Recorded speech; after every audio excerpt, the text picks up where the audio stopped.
Hi everyone, I hope you're all doing great and welcome to my channel. If you are new here, please do subscribe my channel.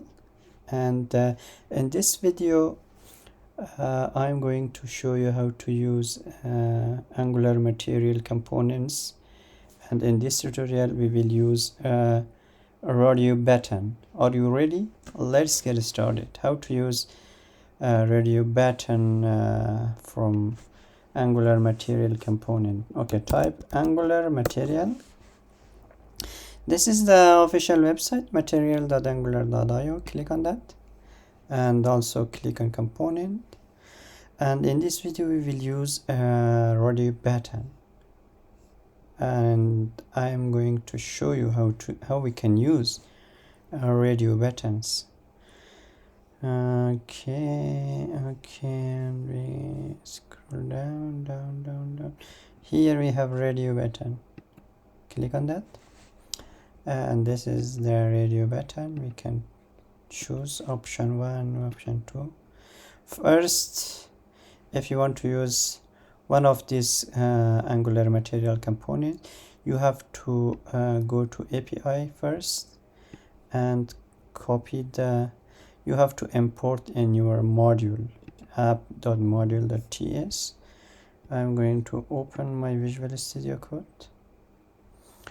First you should import in your app module the component which you want to use. Okay, in this tutorial I am going to use a radio button. You have to import, and also you should add in your import array mat radio button. See, I imported here from Angular material radio, and you should add to your import. Okay, import array.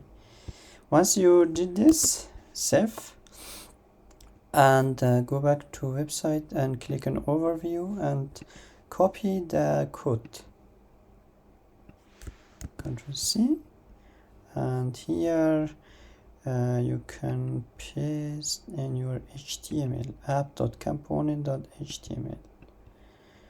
Okay, I'm going to remove everything, and that's how you can use Angular material components radio button.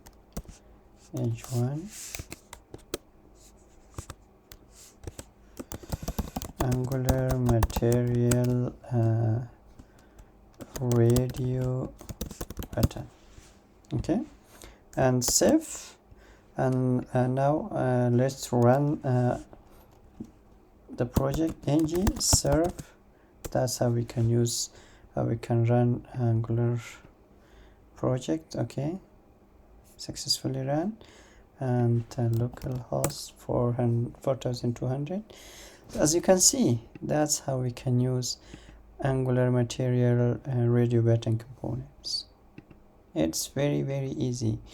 What we did, we import in our app.module.ts the component which we want to use. If you want to use, for example, button, you should add button here and add here in your import array, and then after that you can use. Thank you guys for watching. If you have any question, drop them in the comment section, and I will be very happy to help you out with that. See you in the next video.